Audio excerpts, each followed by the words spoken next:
When I dare to be powerful, to use my strength in the service of my vision, then it becomes less and less important whether I am afraid.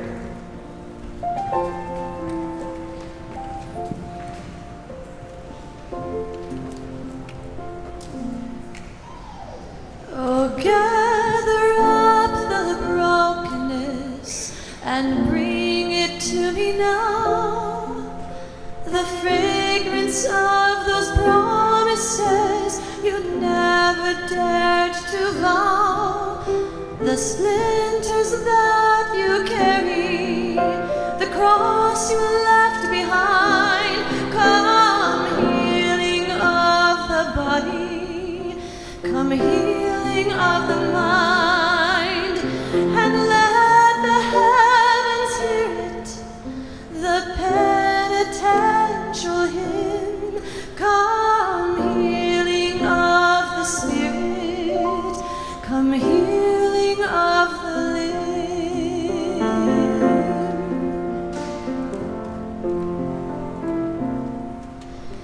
Behold the gates of mercy in arbitrary space, and none of us deserving the cruelty or the grace.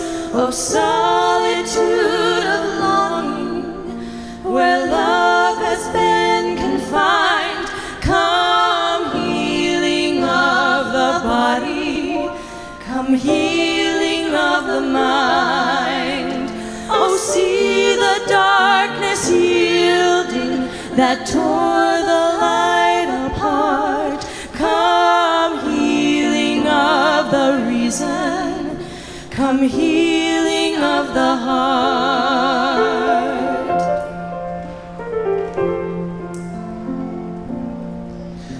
Oh, troubled dust concealing an undivided love, the heart beneath is teaching to the broken heart above.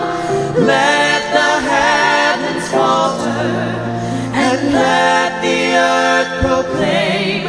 Come, healing of the altar, come, healing of the name.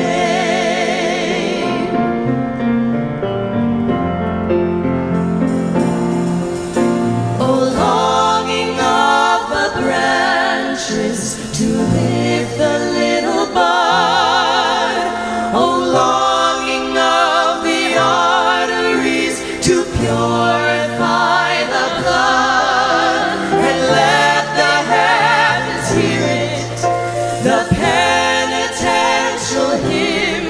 Come, healing of the spirit, come, healing of the limb. Let the heavens hear it, the penitential hymn. Come, healing of the spirit, come, healing of the limb.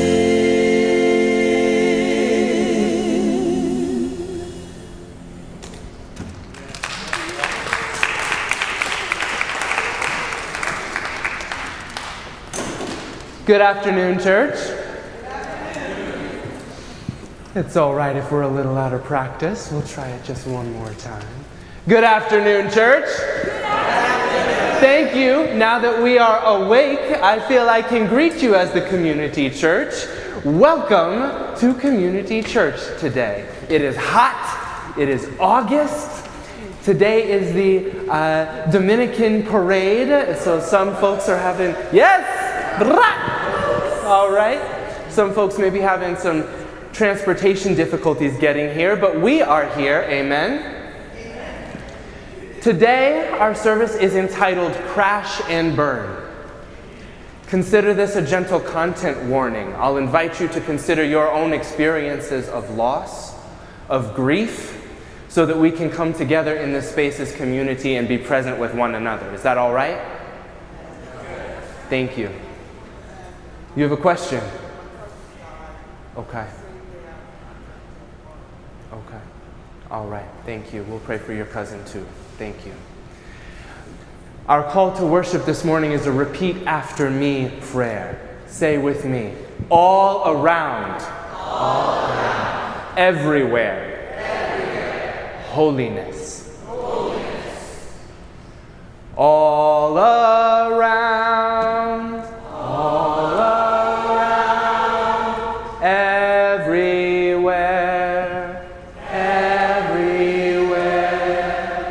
holy, holy, holy, holiness.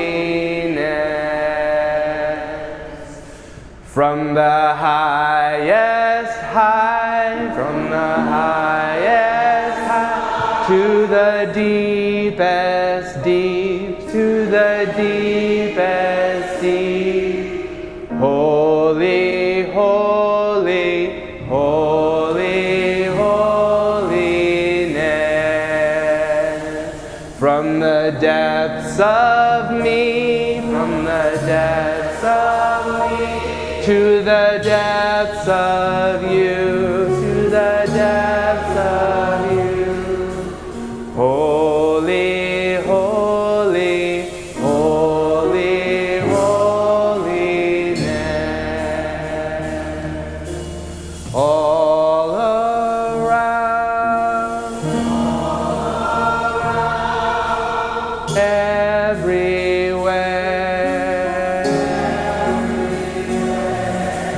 holy, holy, holy, holiness.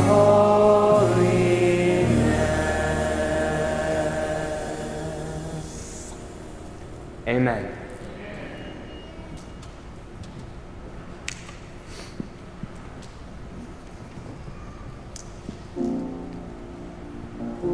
Please sing with me as we light our chalice. Oh, excuse me. First we'll be singing Comfort Me.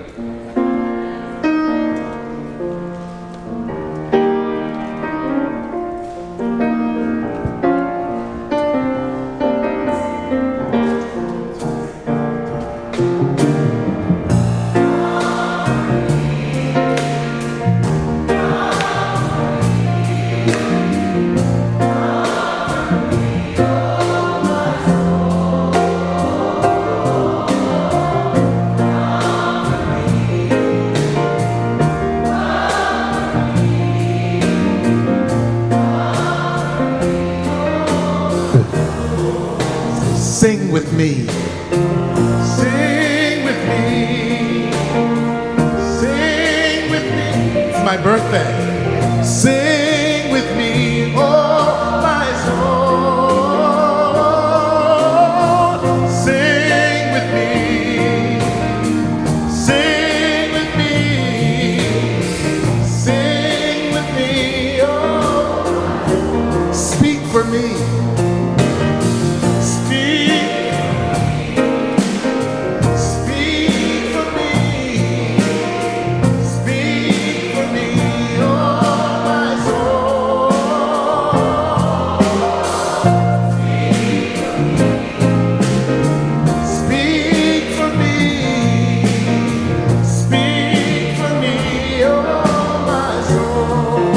Dance with me.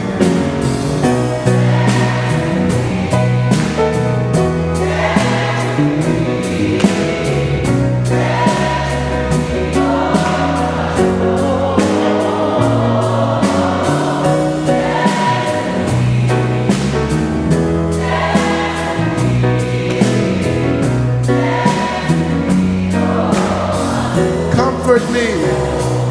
Comfort.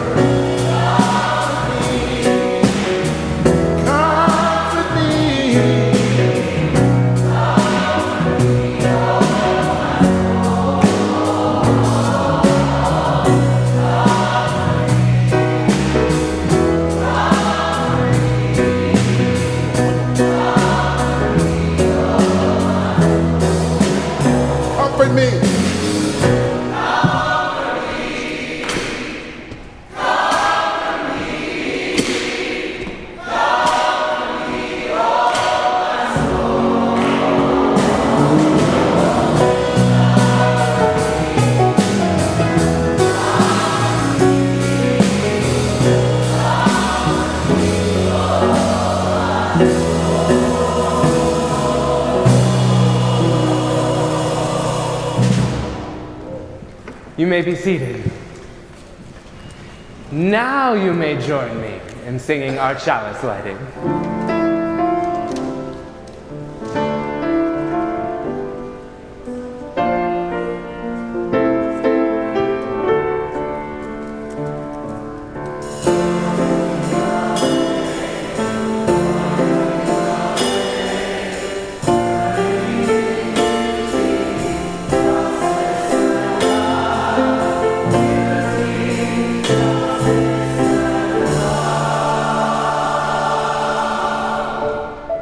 We light the chalice, the fire that guides and unites our church, kindling the flame of love that burns at the center of our faith.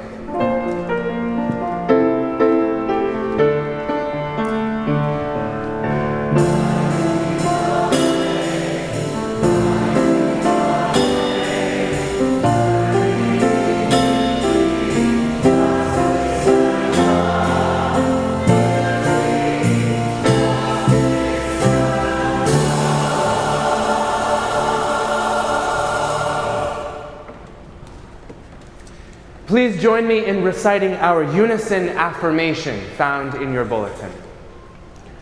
Unto the Church Universal, which is the depository of all ancient wisdom and the school of all modern thought, which recognizes in all prophets a harmony, in all scriptures a unity, and through all dispensations a continuity, which abjures all that separates and divides, and always magnifies humanity and peace, which seeks truth in freedom, justice in love, and individual discipline in social duty, and which shall make of all persons one beloved community.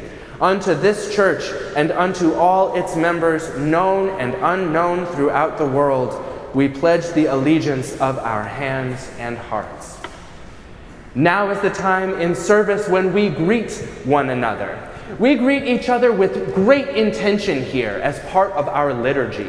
It's not just friendly. It's how we ground ourselves in this space and ground each other in a shared mission of relationship.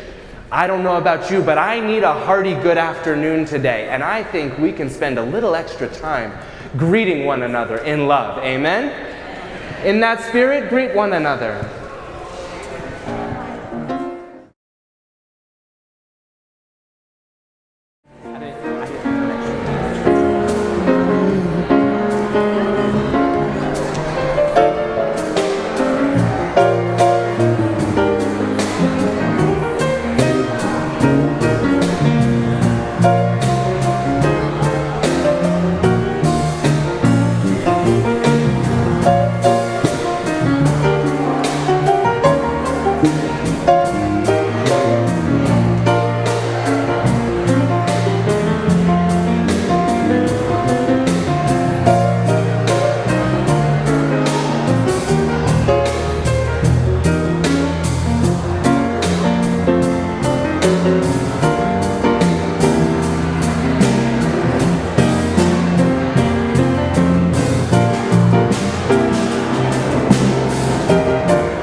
Friends, a little extra time, not a lot of extra time, just enough to ground ourselves in love and mutual respect.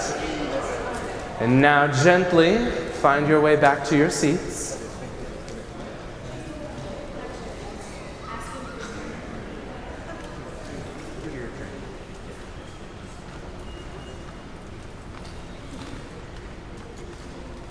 Now is the time in our service that we reflect briefly on our global, national, local moment.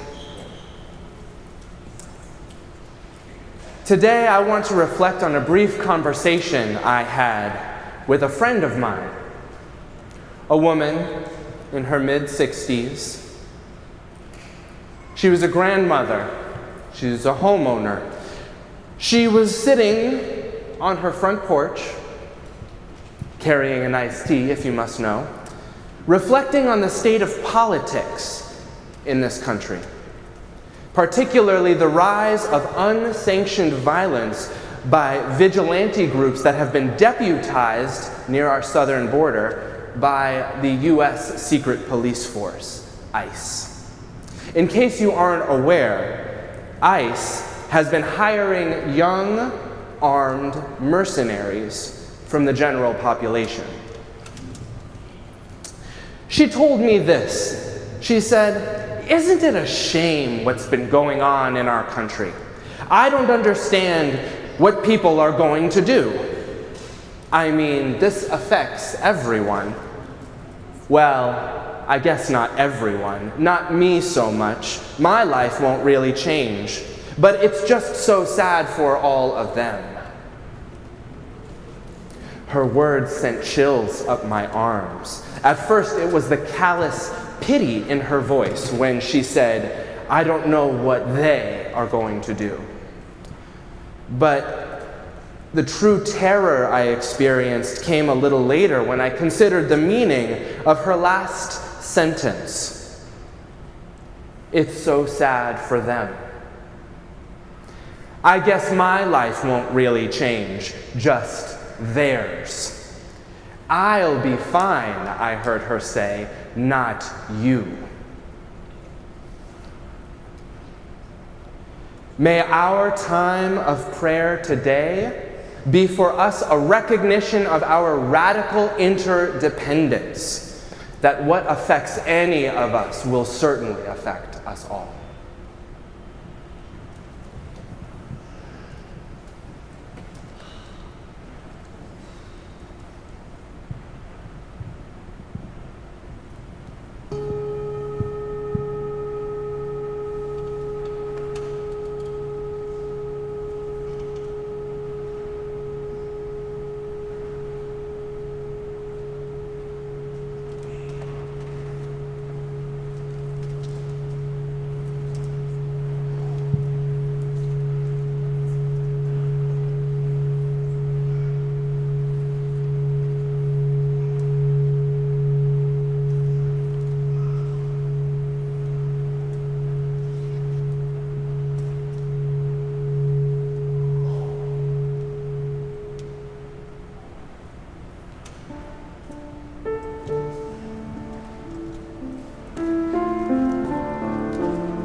As we gather for our time of prayer, let us be mindful of all we are bringing with us.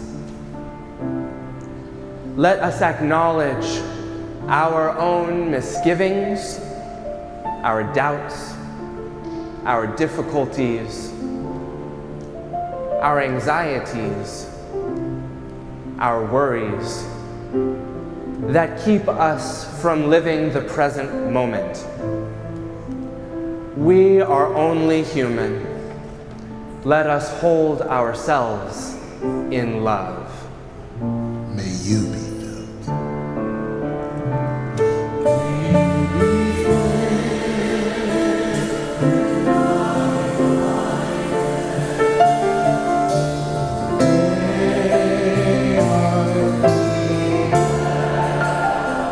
We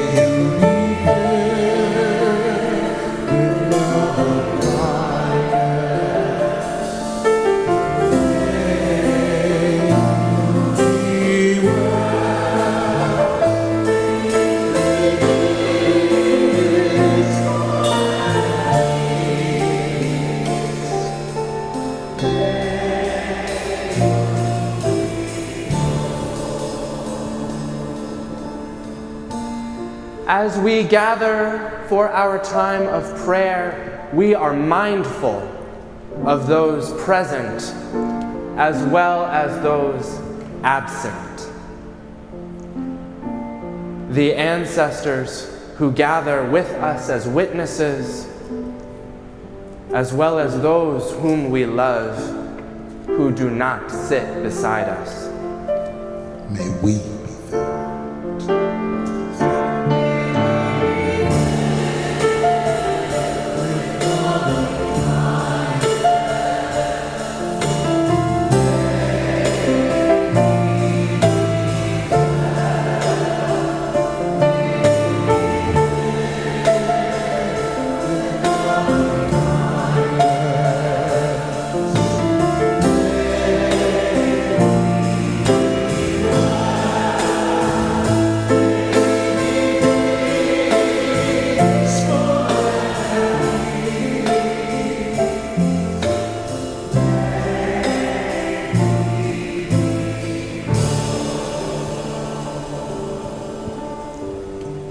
As we gather in this time of prayer, we are mindful of the power of hope. We are mindful of all in this world in need of healing, in need of abundance, in need of resurrection. We light candles in this community as signs of a deeper hope. We light candles in this community to say the story isn't over here. There will always be more that needs to be done. All present in this space are now invited to follow me to the table and light a candle.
May the flames of these candles be for us the extension of our prayer that leads from us, from our hearts, from our community out into the world that is so desperate for a light of hope.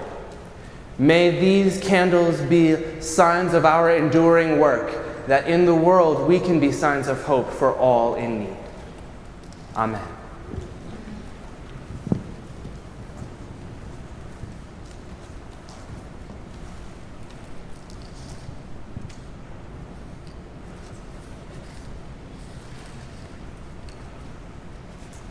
Our wisdom story, entitled Wisdom of the Albatross, is about someone named Wisdom. In the middle of the Pacific Ocean, along the archipelago of tiny islands that extend westward from Hawaii, is a small island called Midway.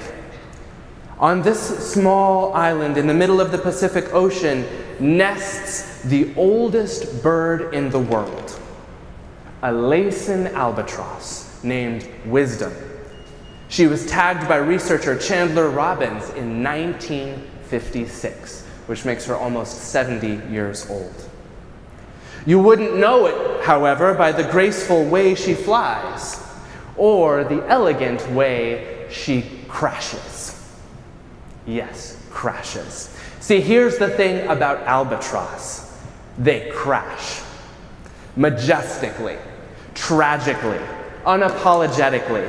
With a wingspan that often extends more than 6 feet wide, these birds spend almost all of their life on wings, flying high in the air. Albatross have even learned how to sleep in the sky sometimes so as to avoid ocean predators like sharks. But this incredible gift, this unbelievable capacity for flight, has deprived the albatross of a very essential skill: landing.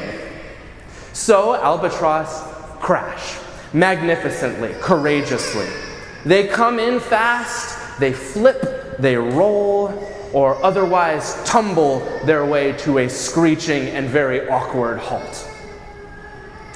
This inability to land is not without real risk for the albatross. You see, there are 22 different species of albatross.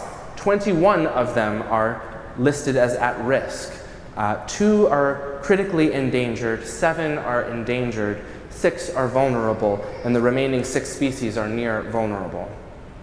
And yet, not even Wisdom's 70 years of age has seemed to affect her ability to slow down and stop safely. Dear old Wisdom, despite having tried and failed for nearly 70 years, still crashes every time she lands. And yet, none of her crashes have been final. Somehow, Wisdom is still flying. Somehow, Wisdom, and all other albatross like her, continue to take off and fly again, every time. Here ends our wisdom story.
You all got it. I don't need to say anything. If that was the sermon, then you all got fed. That was enough of the message. Thank you. Thank you.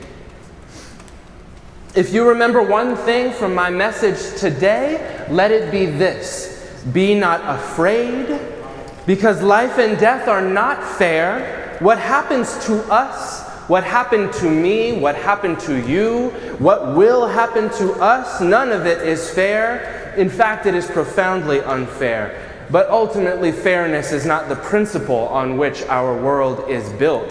The principle is of life that our world is built on. This principle is abundance, it is healing, it is resurrection. What powers our world is not the principle of fairness, but the principle of life.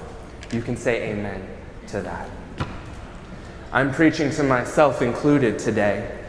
Life isn't fair, but we sure do want it to be, don't we? I know I want life to be fair. I never stop trying to make it fair. I never stop trying to do the right thing. I never stop trying to pursue justice, despite my experience that justice remains elusive. Do you know what I'm talking about? Have you ever felt cheated? Have you ever had to forgive someone who didn't quite ask for it? Have you ever had to come clean for a mistake you thought wasn't quite a mistake? It is almost as if our instinct towards justice were some sort of cosmic joke. Even in our simplest of interactions, it seems fairness is still too hard. Let me ask you, have you ever tried to leave a justice-centered tip for mediocre service? Then you know a little bit about what I'm talking about. Fairness is hard. It's hard to know what fairness looks like in an unfair world. And surely this is evidence enough that life wasn't meant to be fair, but still we try to make fairness out of this unfair life. It's unfair that some of our bodies were not meant to exist as long as others. That's not fair. It isn't fair that suffering and pain should belong to some of us in vivid clarity, while others never seem to struggle. The mystery of suffering consumes us all, for in our human condition we are blessed with something called a nervous system. You see, our nervous system's sole job is to provide information about our physical pain to our brain, to help our brain interpret the things that hurt. You see, our nervous system is not so good at knowing whether danger is real or present. And so we end up feeling the pain and suffering not just of our past, of our childhood, but of generations past as well. Friends, I know this isn't fair. It's not fair that we should be paying for the sins of our ancestors, politically, physically, and otherwise, that the suffering of our great-great-grandparents should live in our society as well as our bodies. This is profoundly unfair. But again, our world is not built on a rule of fairness. It is built on a rule of life. Life finds a way. Life always wins. Life is our birthright, and not even death seems to threaten this principle. You see, as Unitarian Universalists, we can find wisdom wherever it is to be found. Amen? Okay. We fell asleep again. As Unitarian Universalists, we can encounter wisdom wherever it is to be found. Amen? We can find wisdom in a multitude of traditions. We can even find wisdom in the natural world by walking outside. We can find evidence of our interdependence and our collective hope, not just in the spiritual traditions that came before us, but in the very world we call home. It is August in New York, one of the hottest months to be recorded, and autumn is coming. Waves of animals are preparing to flee our shortening days and lengthening nights for the warmth of the south, as immobile plants will begin to wither, fade, and die in the cold and darkness of winter, only to be reborn in the coming months once again, as days begin to get longer and summer approaches. This principle of death and resurrection is the natural cycle of our environment. Transformation and resurrection are the engines of nature, moving generations forward. The rule of life, of abundance, of healing, of resurrection lives in our earth. You see, as Unitarian Universalists, the cosmos are signs of our inspiration. And just as readily as we inquire into the great human traditions and spiritual paths that are our birthright, we experience life returning again and again. We know resurrection in our bones, in our bodies. And even if we didn't, our poets have been singing about it since the first words were written. The oldest poetry canonized in our spiritual cultures was the Song of Songs, called Song of Solomon in some traditions. The Song of Solomon reads, "Arise, my love, my beautiful one, and come away, for behold, the winter is past, the rain is over and gone, the flowers appear on the earth, the time of singing has come. The voice of the turtle dove is heard in our land. The fig tree ripens, the vines are in blossom. They give forth fragrance. Arise, my love, my beautiful one, and come away." We sing about healing. We sing about resurrection, not just because we know them to be true, but because we see them around us and we feel their presence in our bodies. We, as living creatures, heal by nature. It is just what bodies do. Sometimes our bodies heal on purpose. Sometimes our bodies just follow their natural course of action in self-repair. Sometimes our behavior or our emotional context can interfere with the natural healing process. We can make it slower, we can make it harder, but still we all heal. Wounds become scars. And it is important to remember that scar tissue has more nerve endings than unscarred tissue. That as we heal, our nervous system grows, deepens, gets ever more complex. And as we encounter difficulty, suffering, and pain, we become more sensitive and more acutely aware of our stimulation. This is the principle of life, that harm begets sensitivity, tenderness. Time yields poetry and beauty. Tragedy and suffering teach us that trouble don't last always. Joy comes in the morning. Our service today is entitled Crash and Burn, a recognition that in our lives, the crash is inevitable. And yet the crash cannot be the end of our story. For what lingers after the crash, the slow burn, is not suffering itself, but the magic of life. It isn't fair that we should be asked to forgive, that we should be asked to resurrect ourselves in the face of death, that we should be asked to heal from suffering, but it is promised that we will. It is promised that we will heal. This is the principle of life. We heal without earning it. Fairness never was the point. And you know, it reminds me that love never was fair either. We didn't earn the love that we receive either. We don't ask for love, yet we receive it, yet we feel it, and still we give it. We love things, people, places. We even love the things we have no business in loving. Amen? We love things that probably are not very good for us, but still we love them. We love them without reason or rationality. Sometimes we love without cause. There doesn't seem to be a principle of reason, let's say, at work in love. No, love follows the rule of life too. Love follows the rule of healing, the rule of resurrection, the rule of abundance. You see, the work of resurrection is the burn after the crash that I'm talking about. It's the work of grieving. It's acknowledging our loss amongst one another. This is the burn after the crash. The labor of acknowledging loss is a cultural power. Let me say that one more time. The labor of acknowledging loss is cultural power. This is how we move forward in a world that does not know peace. This is what allows us not only to survive loss, but to wield it. To wield loss as wisdom, to grow in depth, to grow in power as a people.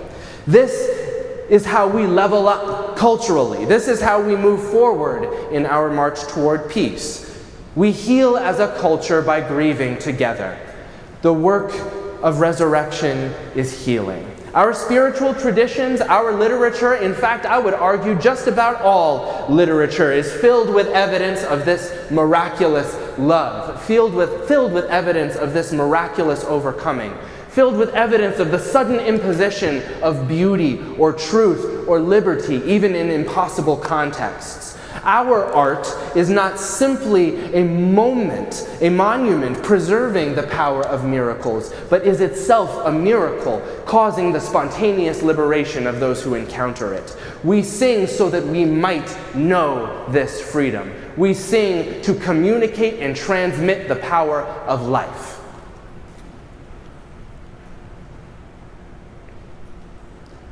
I preach to myself as well when I say we walk around all day long so afraid to crash. So afraid that if we make a mistake, if we do something so wrong as to cause damage to someone else, or worse, be inappropriate, That it won't just be the harm of our crashing that we will experience, but that the pain of grief, that the slow burn of healing is itself a suffering we do not want to endure. That the slow burn of grief is simply perpetual suffering. We're afraid not just to crash, but to burn. We're afraid not just to lose, but to grieve. We're afraid of the suffering we can't escape, and so we avoid life like the plague, living in fear of making mistakes, in fear of life itself. But friends, we've traded our cow for magic beans. The wisdom, the boldness, the magic, the growth is in the crashing and the burning. The principle of life is that we make mistakes. We experience loss, and still we grow, and still we heal, and still we change. For just as wildfires clear the threshing floor of the forest to make room for new growth, so do our mistakes lay fertile soil for insight and wisdom to grow deep roots. Our world is fraying at its edges. Our institutions are crumbling at their foundations. I don't have the heart to give you a litany of everything that is coming apart right in front of our eyes. But what I can say is that right now, in this moment, our national moment as well as our church moment, what is being asked of us is boldness. We're being asked to move boldly into this church's and this nation's rapidly unfolding future. This moment for our little church mirrors the moment of our country in that we can no longer wait for other leaders to make our home what it should be. Those leaders must be us. The time is now, and together we have the responsibility to forge the next chapter in our congregation's rich history. I will choose to tell a story of healing.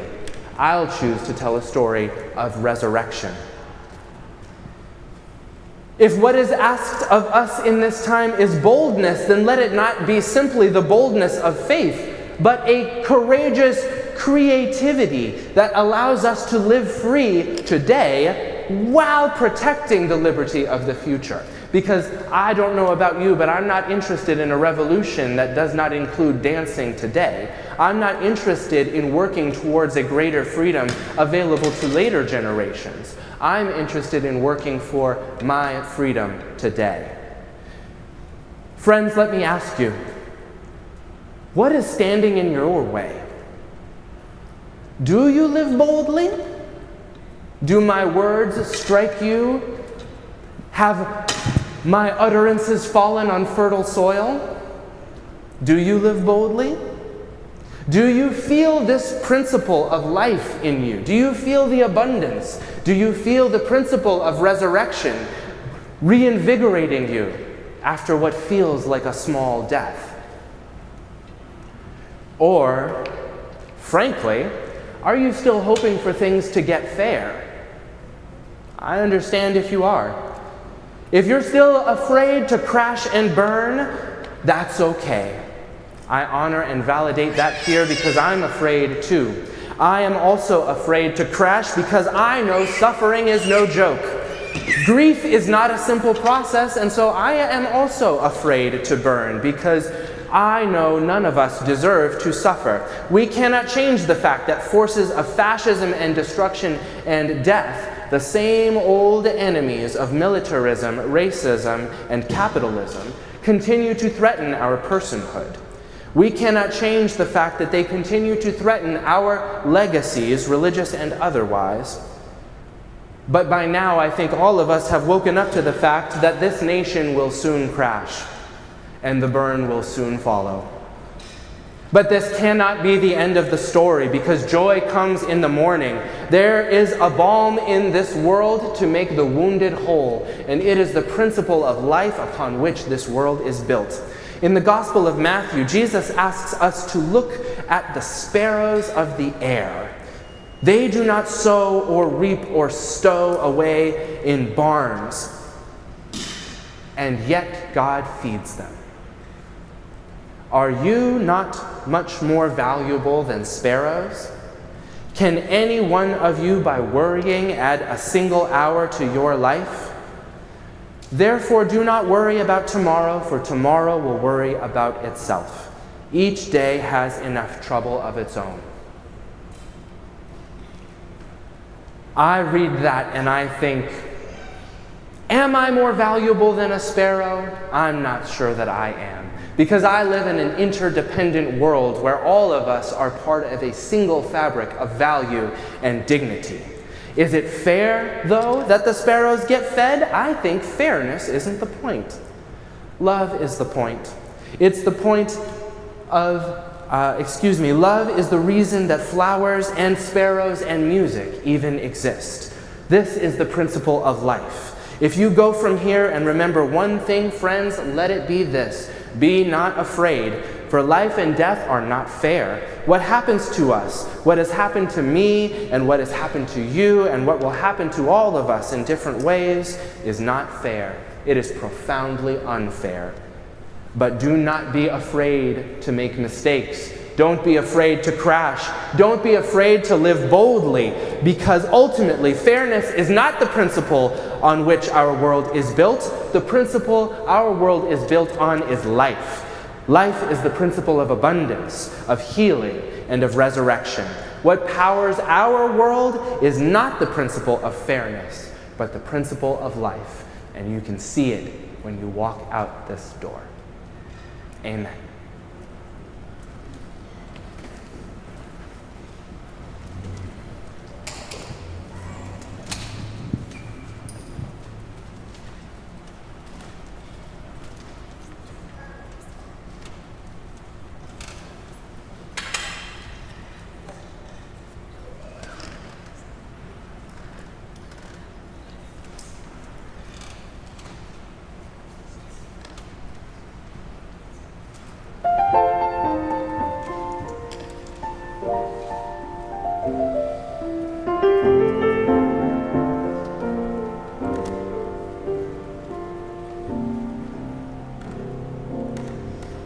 Why should I feel discouraged? And why should the shadows come? Why should my heart be lonely and long for a heavenly home, when Jesus is my portion, a constant friend is He. His eyes are on the sparrow,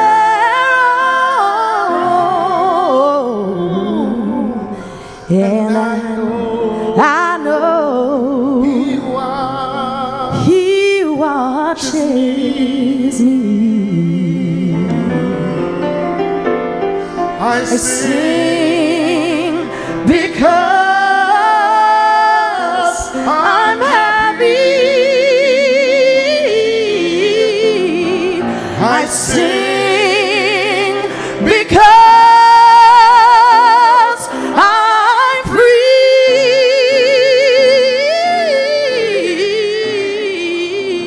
His eyes are on the sparrow,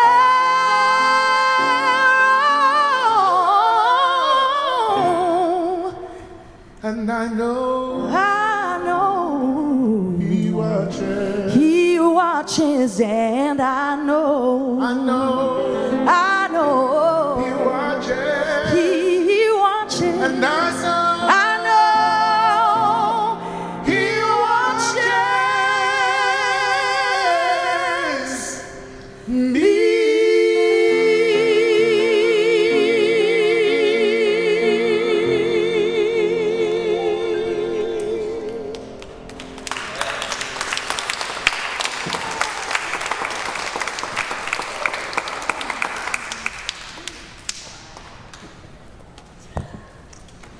I mentioned now is a time for boldness. The chair of our Board of Trustees, Jonathan Birchall, is coming to share a brief message, a little bit about why that boldness is required. Yes, I'm not going to sing it though. I just wanted to make sure that everyone saw the note in the weekly email about our search for a new building. For visitors, this is not a permanent home for us. We are in transition, but we have now located a building that is a further update that we've agreed a purchase price to work towards a completion of a deal.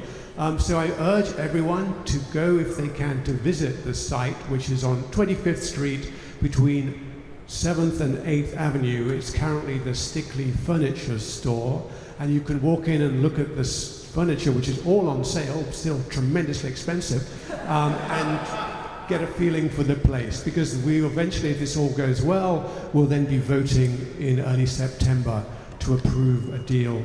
Currently we believe the deal is within the financial parameters that we had set for this. So that's good news. Please go and see it if you can. Thank you very much.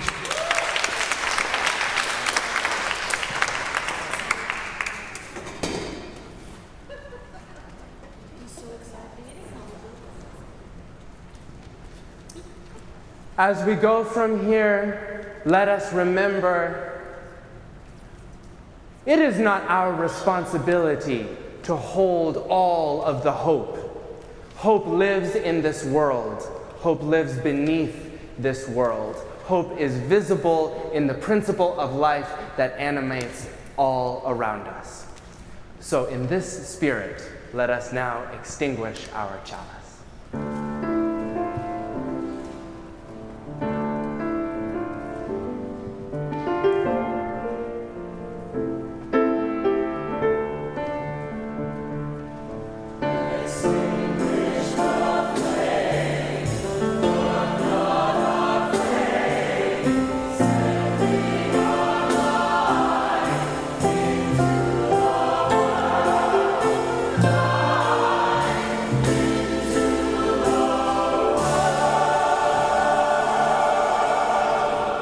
We carry this light of hope wherever healing and hope are needed as we go from this place. Remember to love and serve your neighbor as we are loved and served. Go in peace. Amen.